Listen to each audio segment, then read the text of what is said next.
Hello, everyone, and welcome back to the Showing Up to Your Life podcast and YouTube channel. Art Burns here. So excited to be here with you and really happy to be able to share a couple of things with you this morning. So, well, it's morning for me. I don't know what time it is for you. Actually, by the time I get all this posted, it's most surely going to be the afternoon, if not the evening for you, wherever you might be. So, I hope that you're, wherever it is and whatever time it is that you happen to be experiencing my voice right now, even if it's not today, which I know for a lot of people it won't be, wherever you are in this moment when you hear my voice, okay, I hope that right now, right this second, I hope you can just pause, just for a brief second, just pause and check in with yourself. Just notice, right? Notice where you are in the world. Notice, are you moving? Are you stationary? Are you, what's your body doing right now? And then notice also, what do you feel like, right? Just, are you full of energy? Or are you really tired?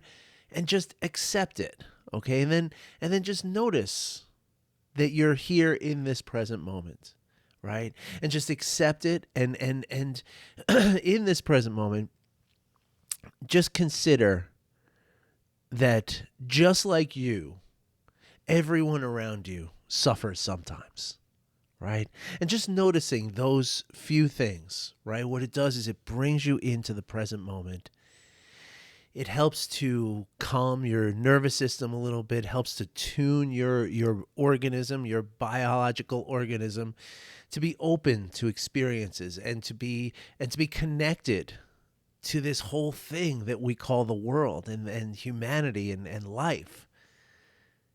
In that moment, when you're checking in like that, you are showing up to your life. And that's the whole point.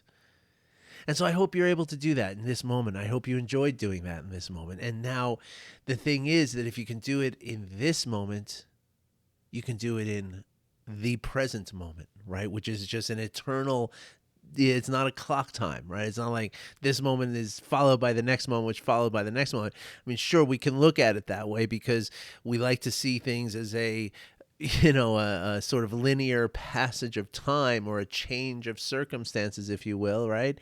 But the reality is that if we stay in the present moment, that present moment kind of moves through time in a way. I don't want to get too deep into that today, but maybe we'll do another podcast on that at some point. I know I've talked about that before in this podcast, but anyway, yeah, I want you to be able to. I'm inviting you to be able to just kind of just ground yourself in what's happening right here, right now. And again, it doesn't matter what time that happens to be, right? For you, it could be 2 weeks after I'm actually recording this, but at that moment when you hear my voice, you stop and you dwell in the present moment. That's the present moment, and that's the only moment there ever really is, right?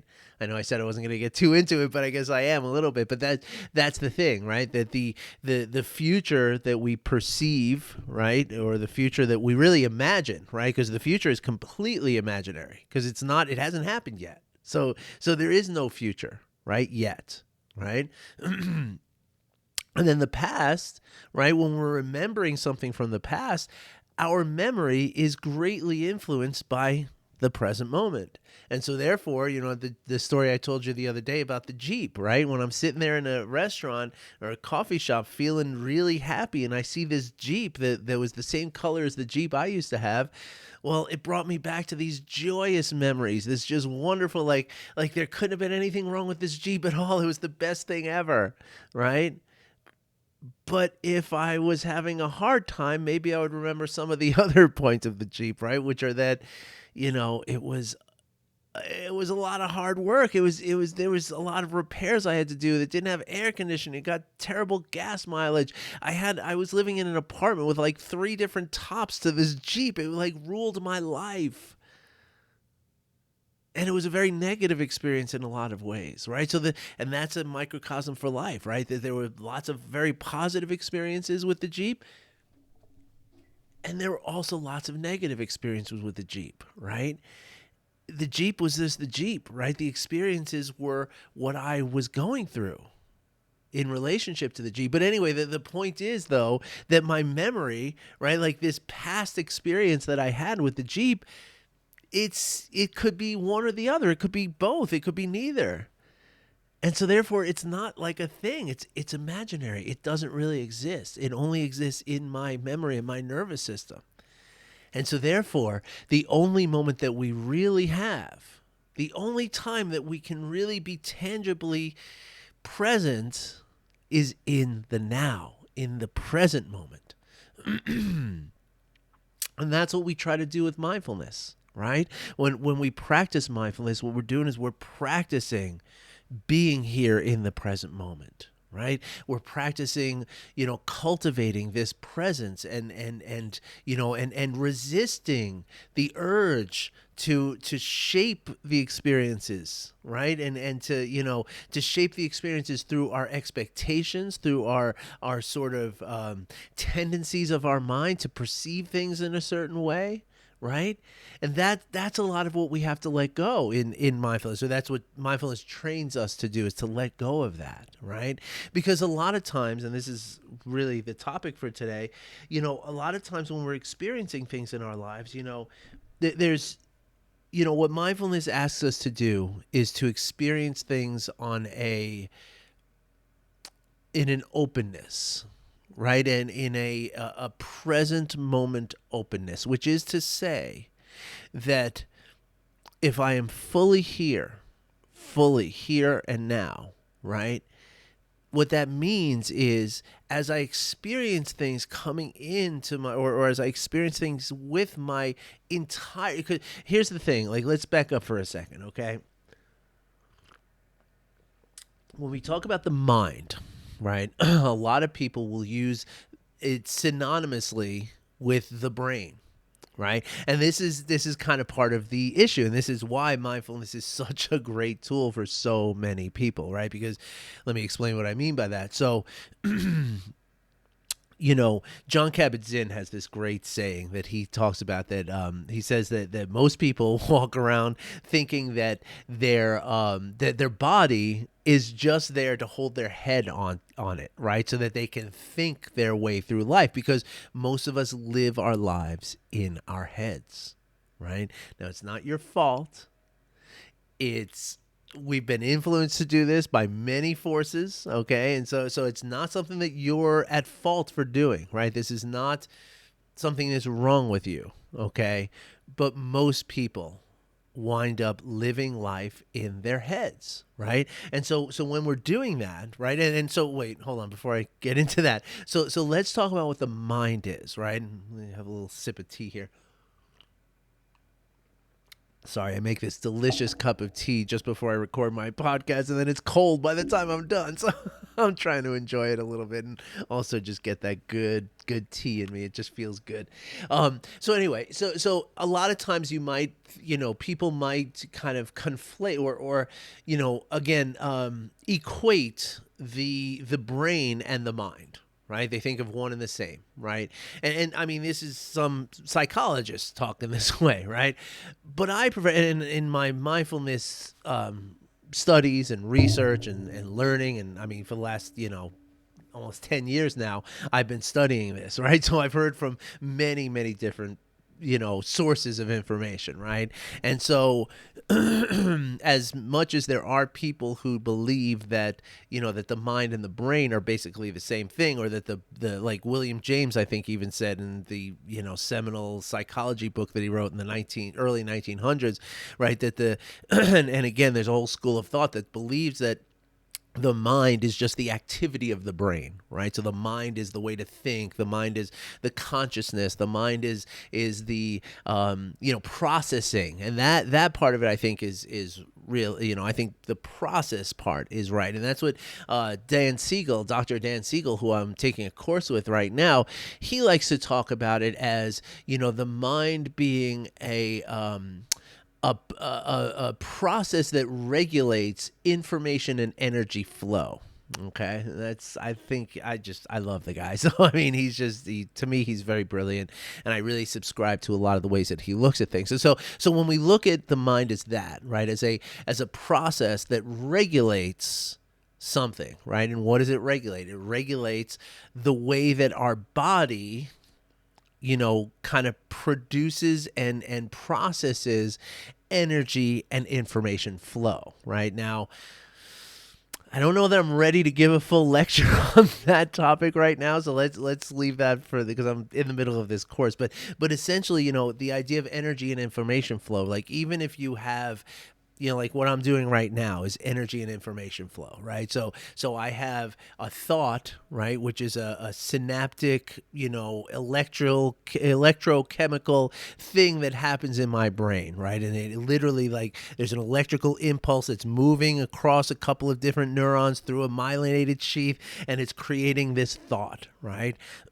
And from that thought now, right, that's energy, right? The thought is energy, right? But it becomes information when that thought kind of goes into my the part of my brain that produces words and language, right? So now it goes from an energy into information, and it's flowing from me through my speech. Right. And so this is just one very simple example of how, energy and information flow works. Okay. And so the idea then is that the mind is the thing that processes all that. Right. Coming and going, right, in a two-way kind of street. Right. And so the importance of that then, right, is to consider, right, that it's not just in my brain that I'm processing information and energy or regulating the information and energy flow, right? Like that's not just happening in my brain, right? We talk about that a lot in this podcast, and it's talked about in many, many different places as well, right? That when, when I'm hearing somebody speak, right, it's not just my brain that's grasping the information, right? There's different parts of my brain that are grasping different parts of what's going on, right? There's part of my brain that's really understanding the words that you're speaking, right? And there's another part of my brain that's purely just sensing your nonverbal communication, right? It's noticing the tone of your voice. It's noticing your gestures. It's noticing your facial expression, especially your facial expression. But now there's something else, right? And this is something I was talking to somebody yesterday about, is that, now there's also what we call neuroception, right? So like, while I'm talking to you and I'm hearing your, my ears are picking up your voice, and my eyes are picking up all these nonverbal communications, right? And I'm processing that in different parts of my brain, right? Well, at the same time, my nervous system is perceiving what's going on as well. Right. And my nervous system is telling me things as well. Now, the nervous system doesn't just happen in the brain. Of course, it includes the brain, but it doesn't just happen in the brain. It happens throughout the system of my body. Right. And in many ways, it actually happens in my gut and in my heart. Right. That's what we talk about here. Right. That the way that the body understands what's going on, that's my gut intuition. Right. And so the mind includes very much the body. Right. Very much. Right. I think I told you the other day about a experiment that was done in a college back in, I think, 2003 it was. This is in a book by Malcolm Gladwell. I think Blink was the book. And they did a study with a group of college students, like a couple of hundred college students, right, where they had 4 decks of cards, 2 red, 2 blue. The 2 red were straight out of the box, nothing special about them. The 2 blue decks were completely fixed. And so they had people playing some kind of game, like where you turn over, I don't remember if it was like the card is higher than the one before, you win. If it's lower, you lose, kind of thing. And you could pick from any of the 4 decks, right? And so it was fixed that the blue decks would never win. Right. And so these people were all hooked up to a polygraph machine, which was measuring the sweat glands of their palm, which are not activated by heat and exertion. They're actually activated by your nervous system. That is, you're feeling something's wrong, right? Like that's when your palm sweat glands are going to be activated. Right. And so what they found was that it was like after 50 turns, right, people started saying like, okay, something's up with this. I feel like there's something not right here, right? And then after like 80 turns, they were like, okay, yeah, the blue decks are completely fixed. I've never won with those, and I'm out of here. Give me my $2. I'm going to the cafeteria, or whatever. I'm gonna go my room and smoke a bong hit or something, right?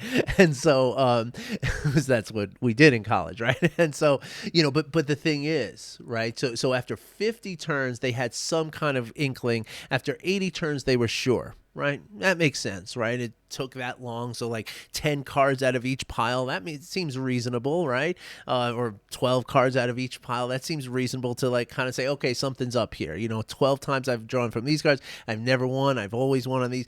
Something's up, But the thing is that the sweat glands and the polygraph machine, right, showed that after just 10 times of turning the cards over, right, they started to sense their palms were sweating, right? And then they started unconsciously favoring the red decks.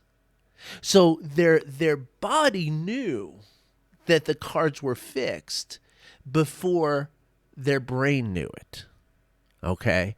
And they could not, the part of the body and the brain that were communicating with the sweat glands and stuff, it's the part of the body that can't even form what it knows into words, right?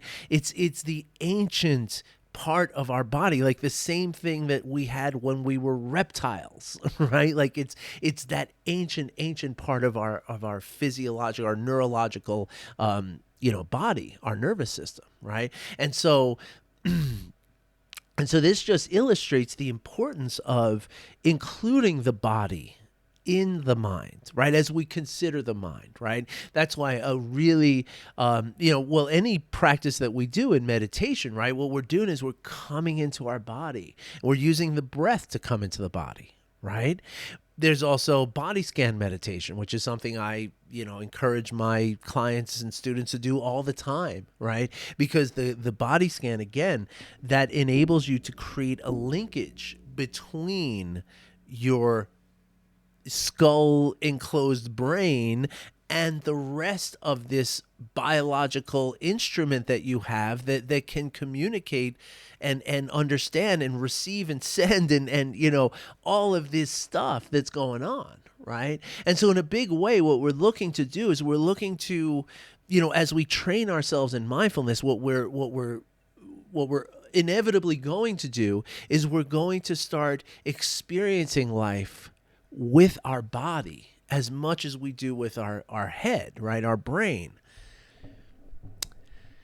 And so this, right? And so what this does is this calls to mind the sort of opposite, right? Which is living in the head, in the brain, right? And what happens when we live in the brain? Gosh, that tea is good. What happens when we live in the brain is and I hope your mirror neurons, I hope you paused me for a second and go got a cup of tea for you, because that's your mirror neurons. When you saw me drink that and enjoy it, you needed to drink it, right? I hope that happened to somebody. If it did, please tell me. Please write me a message and tell me if your mirror neurons picked up on that cup of tea. I would love to know about that. Okay, so what happens though when we're processing things strictly in our brain, right? That's when, our brain is an instrument of association.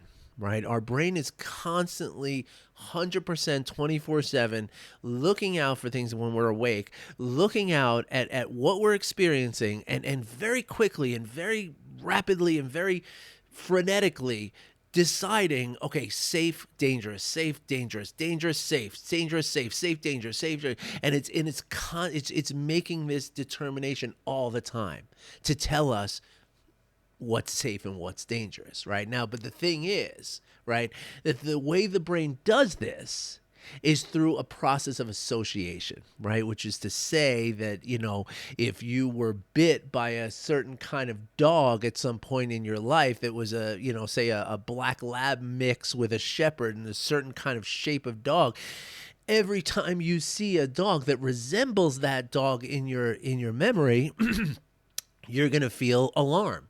you're going to go into a little bit of fight and flight. And it's going to be way outside your consciousness, right? It's not something where it's like, oh, there's a dog, I'm supposed to be afraid of that dog. No, no, no. It happens, boom, automatically, right? And so what then becomes of this process, right? This associative process, right, is we start to predict the future, right? We're predicting we're anticipating is maybe more the word than predicting, right? It's not like we're a bunch of soothsaying, fortune tellers or something like that, but we're anticipating what might happen as a result of what we're experiencing now. And the only way that we kind of come to that idea is through our past experiences. Right. So, okay, last time I was in this traffic jam, I lost my job or something. And so now, that's the anticipation that you have now. Now you get into a panic because you're in this traffic jam. Right. So what this translates into in just common language here, right, is expectation. Right. So when we're experiencing life, right, it's very, very sort of intuitive for your brain to propose expectations for you, right? Like oh, here we are. It's we're stuck in this traffic jam, and so we're going to on our way to this hike, and so we're stuck in this traffic jam. It's gonna be so late. It's gonna be crowded, and therefore now I'm expecting that this is gonna be a bad time, right? And so that expectation is happening here. Right? Just like the expectation that those kids in the school had that the decks were all, legit, right? And this was a legitimate game, right? There was an expectation that I shouldn't be worried about it, right? And so the thing is, right, when we live by those expectations, what we're doing is we're living in our head then, right? Because we're, if we allow those expectations then to kind of, influence our decisions, right? Like I told you the story a few days ago where I went down to the Garden of the Gods out here in Colorado Springs, right? It was a very hot day. I got stuck in traffic, and then when I pulled up, it looked like it was Disneyland. I mean, there were so many people. And at that moment, my expectations said, oh, this is going to suck. This was such a horrible mistake. My gosh, Art, what did we do here? Just turn the car around and go somewhere else. It's not even worth it. What I would have wound up doing is spending half the day in the car and, probably not even enjoying a hike or whatever, right? And so my expectations were going to dictate my actions, right? Thankfully, I practice mindfulness, and so I let go of those expectations, right? I told myself, okay, yeah, I get it, right? There, it looks like this is a bad situation, but let me be present with it. Let me be curious about it. Let me be open to what might arise here, even though it's not what I think, right? Even though it's not what I think. That was worth repeating, right? Because again, the experience is not happening here.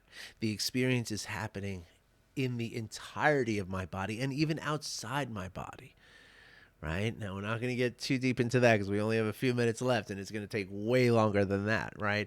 And so the idea then, right, is it's not to abandon the thoughts, and it's not to abandon the body. It's to be able to use both as a sort of, back and forth two-way street of regulation, essentially.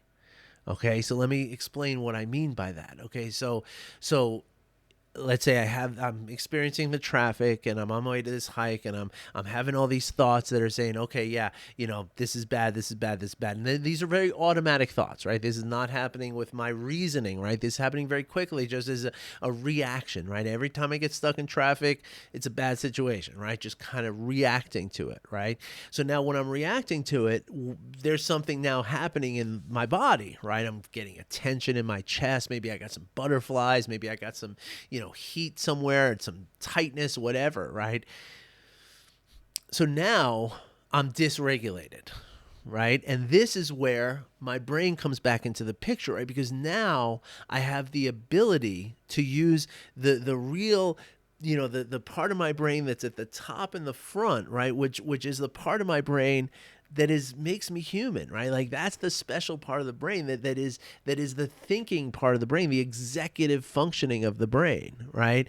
And so now I can use that part of my brain to what we call top down regulate, right? Because my nervous system is all in a tizzy right now because, oh my gosh, what did I do? I made this wrong choice. Now I'm stuck with all these tourists. I'm going to hate this. This is going to be terrible. Save me, somebody save me, right? That's what my nervous system is saying, right? So now my brain, the part of my brain that I use to actually think, now I can say, yeah, but if I get back in the car now and I drive, all the way to Boulder, I'm going to be in the car for 4 hours before I even set foot on a hiking trail.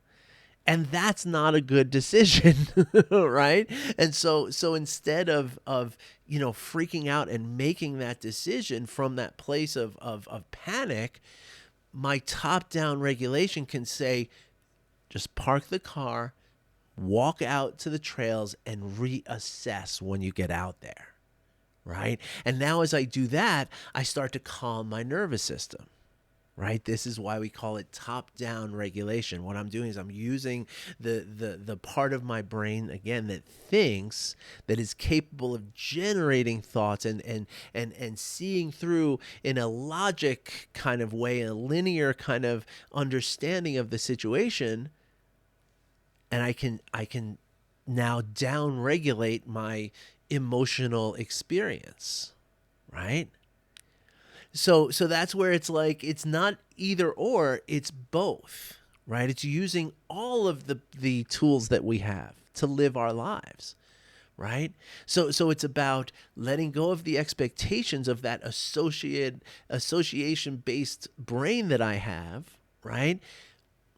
While also sensing the body that I have and noticing the changes that are happening and feeling the up and down of what's happening, and then using again the brain to regulate all that and to keep myself in a place of what we call homeostasis, which allows me to be open to what I'm experiencing without the expectations. I hope that all makes sense to you. I know I threw a lot out there today. Maybe you have some questions. And if you do, you're entitled to ask them at any time. Okay, you can send me an email, right? art@artburnscoaching.com. Or maybe better, maybe not, you can book a free coaching call with me. All right. Now, you already own this call, right? It's something that already has your name on it, even though I don't know your name, because I have reserved a spot in for you.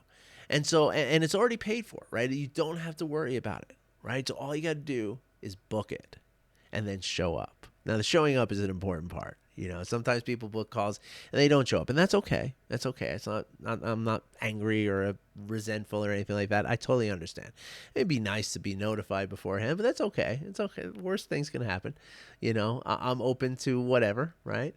But yeah, show up for you, not show up for me. Show up for you. All right. And by the way, I meant to talk about this a little bit in the beginning, so I don't know how many people are still listening here, but this group on Wednesday nights, y'all, I mean, you got to check this out. You got to get in on this. Okay, Learning to Surf on Meetup. I'll put a link in the description below. So we do this every Wednesday night, 7 o'clock Mountain Time, 6 o'clock West Coast, 8 o'clock Midwest, 9 o'clock on the East Coast. And we basically have a 30 to 40 minute meditation. And then we have like a 20 to 30 minute discussion afterwards. And then, in most cases, I finish off by, somebody picks a page out of a book like this one, this Pocket Thich Nhat Hanh book that I have. And so somebody picks a page number and we read the whatever started on that page. Last night it was Interbeing, which is a really beautiful way to just feel yourself immersed in this whole world. And so they're published, by the way. I mean, you can go to the Learning to Surf podcast on Spotify or Apple, wherever you get your podcast, and each of these meetings is posted as a podcast recording, so you can hear what we talk about. But gosh, folks, I mean, if you're not doing anything on a Wednesday evening, come to this meeting. It is amazing. I mean, some of the conversations we have, some of the meditation. I mean, people say they're wonderful. I mean, last night I was told that I'm a master at guided meditation. I don't consider myself that way, but hey, I mean, that's what this person said, so I'm gonna believe him, you know. But really, it's truly amazing. I mean, some of the things that we get to talk about and some of the ways that the conversations unfold, it's truly just inspiring and beautiful. And you're invited. Okay. I mean, we do accept donations, but that donation can be as little as zero. So if you're in a financial place to donate, hey, we love it. It helps. It does cost us some money to run this thing. But that's not what it's for, right? We really just want to build this community because we know that by building this community, we're spreading this well-being, right? And that's what we're here for. That's what Adam and I are doing it for. So I'll put the link in the description to register for next Wednesday. I strongly suggest you check it out. It's really pretty amazing. All right, everybody. I hope you enjoyed tonight's episode, and I will be back again tomorrow. Take care, everybody. Have a great day.